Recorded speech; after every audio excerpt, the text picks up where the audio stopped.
Isabelle et sa belle-mère Denise ont pour habitude de partir à la fin du mois d'août en vacances. Mais j'accompagne ma belle-mère qui part à Nice, à Beaulieu, chaque année.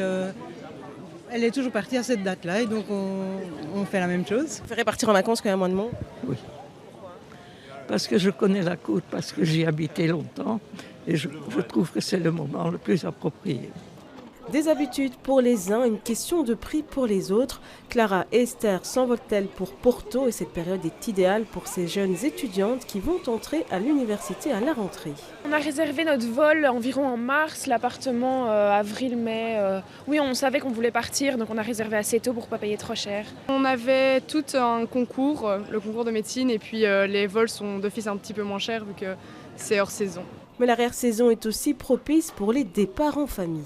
Ça tombe bien dans les calendriers de chacun de nos enfants et qui sont pour mes deux filles, elles ont fini leurs études et mon fils commence l'UNIF seulement dans 2 semaines, donc ça tombe bien juste maintenant. Nuncia travaille dans cette agence de voyage depuis 25 ans et cette année elle a remarqué une légère augmentation des voyages en arrière-saison, des billets réservés souvent assez tôt dans l'année. Nous avons eu vraiment ce phénomène déjà avant l'été, donc à partir de mai-juin, nous avons eu beaucoup de clients qui ont anticipé et ont réservé pour l'automne, pour l'hiver déjà. Les destinations qui sont le plus plébiscitées par ces voyageurs restent les destinations lointaines et ensoleillées. Alors les destinations qui reviennent assez souvent sont l'Égypte, en vacances balnéaires, mais également croisières sur le Nil, qui reviennent énormément à la mode.